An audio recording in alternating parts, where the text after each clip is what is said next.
अस्सलाम वालेकुम दोस्तों, आज एक न्यू वीडियो लेके आप दोस्तों की खिदमत में हाजिर हुए हैं।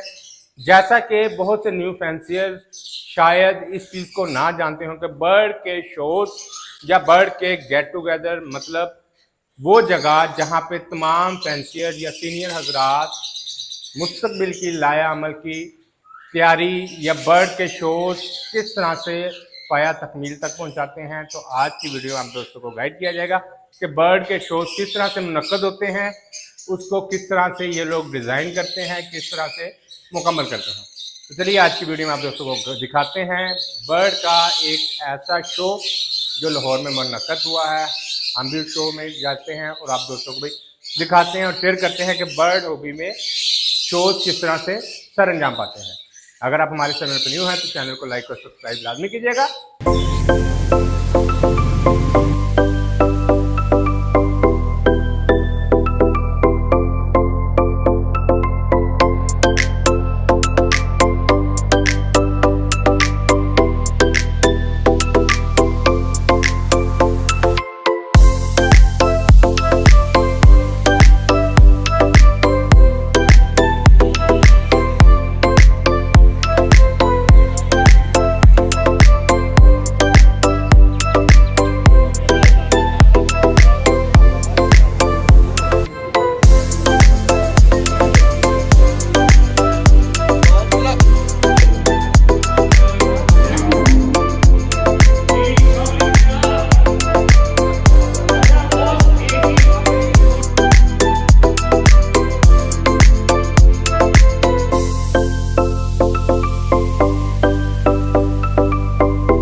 सकून झील को जो देता है कमल के लिए, मैं उसके नाम से करती हूँ इब्तदाई कलाम, वो जिसके नाम फरिश्तों ने भी संभल के लिए।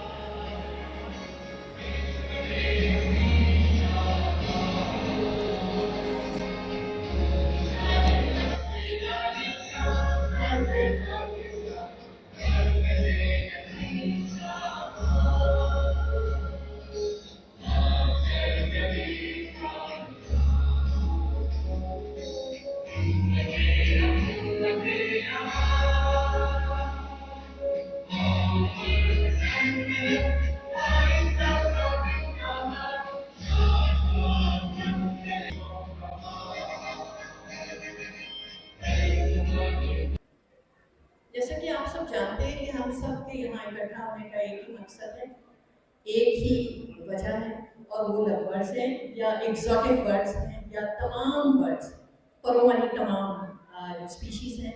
हम सब उनसे प्यार करते हैं और आज इकट्ठे होने का मकसद और इस समिट का मकसद भी ये था कि हम आपस में एक दूसरे से ताउन करें आगे भी, और जो मसाइल दरपेश हैं इस इंडस्ट्री को उसके मिलकर हम कोई हल भी ढूंढें। उसके लिए हमारे पास सीनियर बहुत सारे जो एग्रीकल्चरिस्ट हैं वो भी मौजूद हैं। आपके सवालों का गाहे गाहे जो है वो जवाब भी देते जाएंगे। और जैसे कि आप सब जानते हैं कि आज का प्रोग्राम जो है उसमें बहुत सारी एक्टिविटीज़ भी आप सब लोगों के लिए मौजूद हैं, और मैं गुजारिश करूँगी कि आप लोगों को मज़ीद इंतज़ार ना हो, और मैं इनवाइट करना चाहूँगी तला रहीम साहब को, जो जिसको लोग कहते थे कि ये ज़वाल का वक्त है, ये डाउनफॉल, एग्रीकल्चर दोबारा नहीं उठना, ये एक मुंह तोड़ जवाब है जो सामने यहाँ पे ऑडियंस बैठी हुई है। और आप सब भी जानते हैं मैंने बड़ी सख्ती की है कि कोई किसी और को साथ नहीं लेकर आएगा, जो व्हाट्सएप ग्रुप के अंदर है सिर्फ वो आएगा। अगर मैंने मेला सजाना होता या लाखों का मजमुआ दिखाना होता तो हम किसी सड़क पे, किसी पार्क पे या कज़ाकी स्टेडियम में करते। ये यहाँ पे आप सबको बुलाने के एक रीजन है कि हम हालात हाजरा, माजी और मुस्तकबिल में क्या करना चाहिए उस हवाले से हम गुफ्तगू करें। मैं आज अपनी टीम के साथ कमर्शियल एक्टिविटी को प्रमोट करने नहीं आया। आज मैं आपको सब्ज बाग दिखाऊं तो वो नामुनासिब है। वक्त है कि हम अपनी गलतियां तस्लीम करें, आप अपनी गलतियां तस्लीम करें और मिलकर एक टीम की तरह आगे चलें। तो जिम्मेदारी इस एग्रीकल्चर की सबकी है। सबने कमाया, सबको इज्जत मिली। पाकिस्तान में सियासतदान करोड़ों रुपए एक मजमुए पे, एक जलसे पे खर्च करते हैं और नकली नारे लगते हैं, नकली। हम एग्रीकल्चरिस्ट वालों को इज्जत रास नहीं आई, हमसे मैं मुराद तो पूरे सबको इज्जत राज नहीं आई।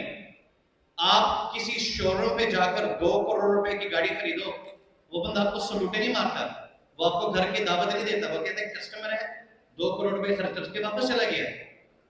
आप लब्बड़ वाले, बजरीगर वाले, कॉकटेल वाले, फिंच वाले, जो मर्जी स्पीसी वाले, एग्रीकल्चर, क्योंकि इसमें आपका दिल लगा हुआ है।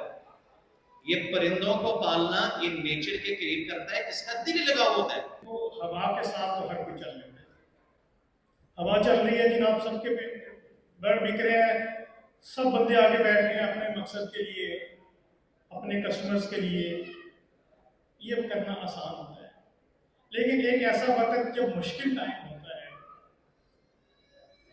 तो उस वक्त खड़े हो जाना, ये डर होता है कि लोग जो है वो बहुत नेगेटिव कमेंट्स भी करेंगे और पता नहीं क्या उठपटांग बोलेंगे। लेकिन उस वक्त खड़े हो जाना ये असल चीज होती है। और ये टाइम होता है कि आज बड़े बड़े नाम डर रहे थे, लेकिन हमने कहा कि नहीं, इसको करेंगे। और आज देखें अल्हम्दुलिल्लाह बहुत सारे लोग यहाँ बैठे हुए हैं। और चूंकि मैं एक लैब भी चला रहा हूँ, तो trust me, from last 2 months मैं एक अच्छी चेंज देख रहा हूँ। ये मैं आपके लिए कह रहा हूँ कि मैं इसके अंदर बहुत अच्छी चेंज देख रहा हूँ, एक बूस्ट देख रहा हूँ। तो लेकिन एक चीज़ याद रखिएगा कि जो बर्ड को सिर्फ इसलिए रखेगा कि मैंने इससे पैसे कमाने हैं, फिर ना वो उसके अंदर गुड प्रैक्टिसेस देखते हैं, ना बैड प्रैक्टिसेस देखते हैं, वो बंदा तरक्की नहीं कर सकता। और वो उसको बर्ड नहीं रखनी चाहिए। बर्ड को वो रखे जो बर्ड की केयर कर सके। जिस तरह हमारी खवातीन होती हैं, वो घरों में बच्चों की केयर करती हैं, उनके पास एक सोब स्टोरी होती है। वालदा बीमार है, बेटी है, बेटियों की नसीब, सरकारी मुलाजिम हो, तनख्वाह कम है। जिसने बर्ड बेचते वक्त ये कहानी किसी से सुन, जरा हाथ ऊपर करें। जिन्होंने बर्ड बेचा है और कस्टमर आकर इस तरह की कहानी, जरा हाथ ऊंचा करें ना, जरा, ठीक है ना। जब हम बर्ड खरीदने जाते हैं, हम जाते हैं लिमिटेड बजट के साथ। आप अल्लाह का शुक्र अदा करो कि आपको पेयरिंग्स, जेनेटिक्स और इन चीजों की मालूमात फ्री में दी गई। फ्री में तकसीम होने वाली चीज की कभी कदर नहीं होती। और हम पाकिस्तानी हैं, पाकिस्तानी इस काम में खूब मशहूर है कि वो फ्री की कदर नहीं करते, जिसकी वजह से आज तमाम आने वालों से 1000 रुपए का मुतालबा किया। हालांकि 1000 रुपए गुजरते हुए कुछ भी नहीं। मैं कि लोग कदर करें, लोग जो आए सवाल पूछें, अटेंशन के साथ सुने।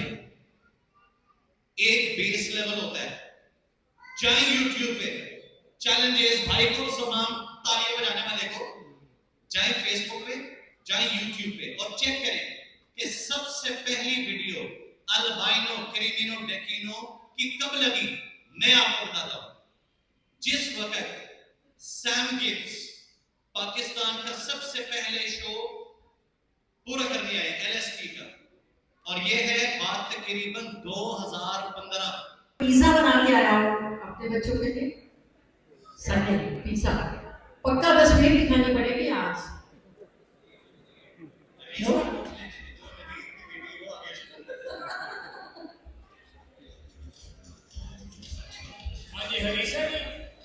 अच्छा जी, कोई आलू गोश्त पका कर आया हो? ये तो ज्यादा लोग हो गए ना, इसलिए आलू गोश्त।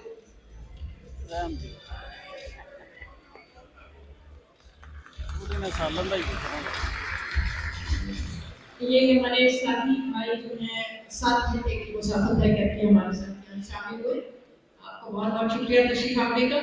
नवीन साहब, मेरा ख्याल है हमारे कुछ और बहुत मौजूद मेहमान जो हैं वो तशरीफ लाए हैं। मोहसिन जफर साहब मुझे नजर आ रहे हैं, और इसके अलावा कुछ और हमारे सीनियर फैंसिस्ट जो हैं वो तशरीफ लाए। तो आप सबकी आमद का इंतहाई शुक्रिया। अब मैं दावा दूंगी अपने छोटे मेहमान का कि आप सवाल पूछें और ईशान लोधी अब आपसे सवाल पूछें। इसमें जो है बेसिकली फर्क भी नजर आएगा। This is simple blue, this is deep blue. ठीक हो गया। इसके बाद हमारे पास जो क्लासिफिकेशन में आता है वो है डीडी ब्लू। डीडी ब्लू क्या होता है? इसको नॉर्मली हम मूव के नाम से भी जानते हैं। DD blue is easy to आप कह लेंगे आइडेंटिफाई कि बेसिकली जब डीडी ब्लू किसी भी बर्ड ब्लू के अंदर डीडी आता है तो बिल्कुल ब्लैक हो जाता है, बिल्कुल ब्लैक हो जाता है, जिस तरह का पिक्चर देख सकते हैं। अच्छा, एक और चीज आपको गाइड करना चाहिए। ग्रीन में जिस तरह एक भाई कह रहे हैं लाइट ग्रीन या डार्क ग्रीन या ऑलिव कलर, अब ग्रीन में कलर्स नहीं होते और डिफरेंट। बेसिकली क्या होता है कि ये कॉम्बिनेशन ऑफ डिफरेंट न्यूट्रिएंट्स होता है। अब फॉर एग्जांपल ग्रीन के अंदर अगर मैं डार्क फैक्टर ऐड कर देता हूं तो वो डी ग्रीन हो जाएगा। इसी तरह अगर उसमें मैं डबल डार्क फैक्टर ऐड कर सकता हूं वो डीडी ग्रीन कहलाएगा। आगे जाके हम देखेंगे कि वायलेट फैक्टर आ रहा है तो आप वायलेट को भी ग्रीन के अंदर ऐड कर सकते हैं और वो वायलेट ग्रीन होगा, वो कलर बिल्कुल पिगमेंटेशन चेंज हो जाएगी।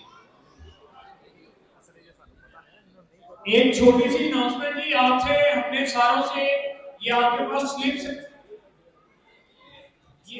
हेलो, ये हमारे मेगा ड्रॉस के लिए जो स्लिप्स हैं वो आपके नाम यहाँ डाले जा रहे हैं। जिन जिन लोगों के पास स्लिप्स आ गई हैं वो अपने कूपन्स लाजमी आपके जो लाइन में लोग खड़े उनको दें और ताकि आपका मेगा ड्रॉ में नाम डाला जा सके। तो ये क्लियर बॉक्स आपके सामने ला के रखा हुआ ताकि हर इक्वल चीज आप लोगों के सामने। Thank you very much. अच्छा, प्रेजेंटेशन तो मैं बड़ी कॉम्प्रिहेंसिव बना के लाया था, बेशक बेसिक्स पे बना के लाया था, लेकिन अभी हमारे पास टाइम की शॉर्टेज है तो हम इसको जो है ना जल्दी जल्दी रैप अप करेंगे। मैं मेन चीजों पे जाऊंगा जिसमें सबका इंटरेस्ट भी है कि न्यू म्यूटेशंस किस तरह बनती हैं, किस तरह आप भी न्यू म्यूटेशंस पे वर्किंग कर सकते हैं। ठीक हो गया। अभी मैं सिर्फ वन बाय वन जो है स्लाइड्स गो थ्रू कर रहा हूं, आप इसको देखते जाएं, इसमें से क्यूरीज भी होंगी। ये डीडी ब्लू या इसको मूव के नाम से भी जाना जाता है। आगे जो है वो सिंगल फैक्टर है, डबल फैक्टर वायलेट है, जिस तरह से फ्रंट पे आप देख सकते हैं सिंगल फैक्टर और बैक पे डबल फैक्टर है, उसमें ज्यादा शार्पनेस होगी कलर के अंदर। बहुत माइन्यूट सा डिफरेंस है but there is a difference, ये अलग-अलग प्रोसेस के लायक है। इसी तरह से आगे स्लेटी है, इसको भी जो है इसमें भी की पॉइंट नोट करने वाला है कि नॉर्मली जो है वो एक मूव से ये डिफरेंट होता है और इसमें जो थोड़ा सा स्लेटी इफेक्ट आता है ये ग्रीन और ब्लू दोनों में एग्जिस्ट करता है। आप इसके कॉम्बिनेशंस बना सकते हैं। आगे जो है वो मिस्टी है, उसके अंदर एक मिस्टी इफेक्ट आता है, जिस तरह किसी चीज के ऊपर आप कह लेंगे एक हेजी इफेक्ट है, उसकी थोड़ी सी धुंधली, या कह लेंगे किसी चीज के ऊपर मिस्ट बेसिकली आई गेस पानी की बूंदें जिस तरह से होती हैं, इस तरह से आपको फील होगी इसके फिगर्स के ऊपर चला। इस तरह आगे सिंपल टर्कोइज पार्ट 2 या B1 B2 के नाम से जाना जाता है। आगे अप्लाइंग फेवरेट ऑफ ऑल, मतलब किसी भी म्यूटेशंस के अंदर कॉम्बिनेशंस के आप यूज कर सकते हैं। Let's jump to the main topic.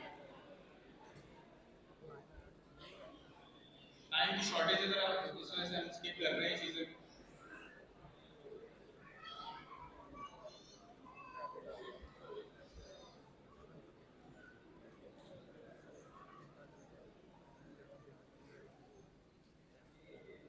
Identification of some new mutations, ये हॉट टॉपिक है, इस पे हमें सबसे पहले होगा इंट्रोडक्शन ऑफ लवबर्ड्स में कि लवबर्ड्स क्या हैं। Basically lovebirds are small colourful parrots belongs to the genus Agapornis. Scientific name जो है बेसिकली लवबर्ड्स का जो है एगापोर्निस फैमिली से बिलोंग करते हैं और इनकी नेचर की वजह से, प्लेफुल नेचर की वजह से ये जाने जाते हैं। मैं हर स्लाइड पर बहुत ज्यादा टाइम नहीं लगाऊंगा ताकि हम मेन चीजों की तरफ जाएं। बाकी आप चीजें गौर से तवज्जो से सामने स्क्रीन के ऊपर पढ़ भी सकते हैं। इसी से आपके साथ जो है क्यूरीज होंगी और उसी के बिहार पे आपको इंशाल्लाह इनामात दिए जाएंगे।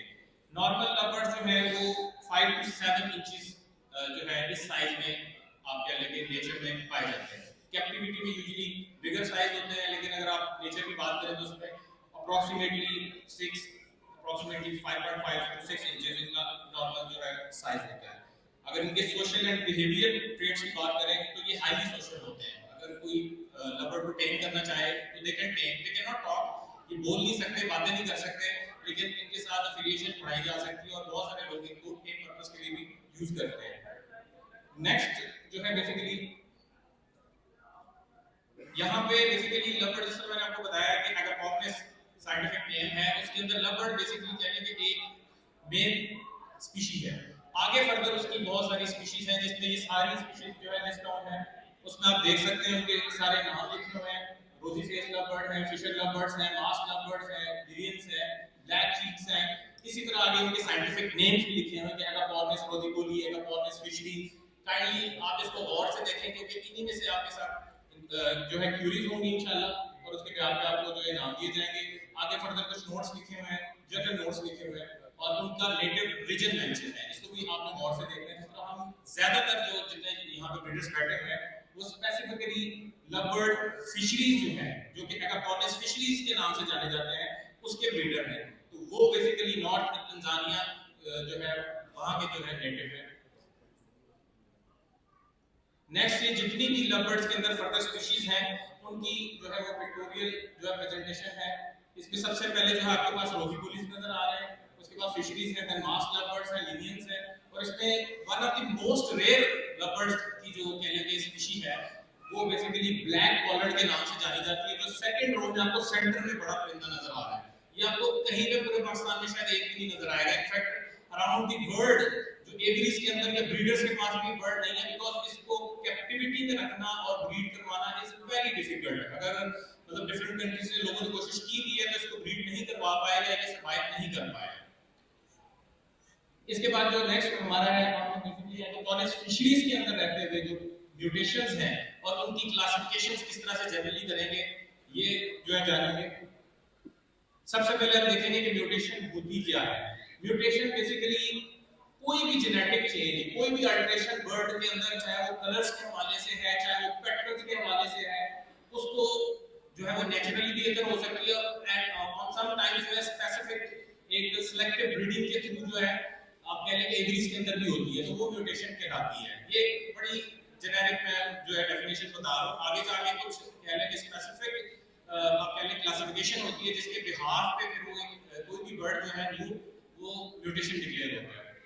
टाइप्स ऑफ म्यूटेशन को अगर हम कैटेगराइज करें तो मेजर जो टाइप्स बनती हैं वो फर्स्ट बनती है कलर बेस्ड म्यूटेशन, उसके बाद पैटर्न बेस्ड म्यूटेशन और इनो म्यूटेशन। बेसिकली जो कलर बेस्ड म्यूटेशन होती है वो जो है वो आपके पिगमेंट्स को जो है कह लेंगे प्रोडक्शन की वजह से होती है। उसमें डिफरेंट कलर्स आ सकते हैं, जिस तरह ग्रीन है, ब्लू है, एक्वा है, वायलेट है, स्लेटी है एंड सो ऑन। और इसी तरह से अगर पैटर्न बेस्ड म्यूटेशन की बात की जाए तो उसमें स्पेसिफिक पैटर्न्स बनते हैं बर्ड्स के ऊपर, जिस तरह से आउटलाइंस हैं, पाइल्स हैं, एज हैं, ये स्पेसिफिक पैटर्न के साथ आते हैं, तो इसको हम क्लासिफाई कर सकते हैं as a pattern based mutation. इसके बाद हमारे पास इनो म्यूटेशन होती है और उसमें फिर बहुत सारी आगे फर्दर आ जाती है। इसको फर्दर कैटेगराइज करना चाहें तो आगे बेसिकली के लिए आप कह सकते हैं डन फेलोज या वो भी, लेकिन हम उसको इसमें कैटेगराइज नहीं करें। जस्ट इनो मींस कि जिसमें आपकी जो है आई का कलर बेसिकली बर्ड का चेंज हो जाता है। ओके, तो बेसिकली अब नेक्स्ट जो हमारी स्लाइड है वो कि what they actually change based with the colouration cause by pigmentation shift और सिलेक्टेड पिगमेंट लॉस। मतलब कि बर्ड के अंदर स्पेसिफिक कलर्स का चेंज हो जाना, ये कलर बेस्ड म्यूटेशन जो है उसमें जो है वो फॉल करता है।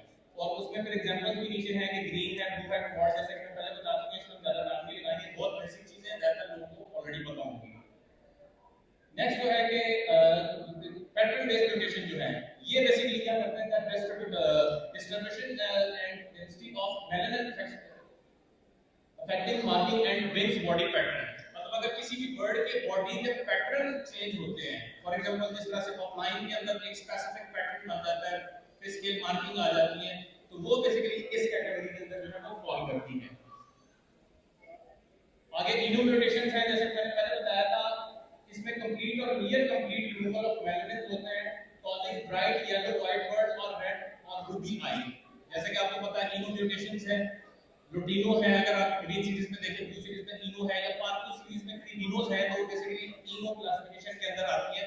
और इसमें मेलानिन म्यूटेशन की वजह से जो है वो उनका कलर बिल्कुल फ्लैश आउट हो जाता है, मतलब कंप्लीट वन कलर के अंदर आ जाता है। अब आप मानते हैं basic identification of Agapornis fischeri mutations. अच्छा, इसको हम बिल्कुल बेस से स्टार्ट करेंगे, ग्रीन से एंड सो ऑन। अच्छा भाई, मेरा ख्याल है कि कुछ थोड़ा सा आगे चलने से पहले ना थोड़ा सा उठा ले। मैं देख रहा हूँ पीछे वाले कुछ थोड़े से सोए से लग रहे हैं, क्या ख्याल है?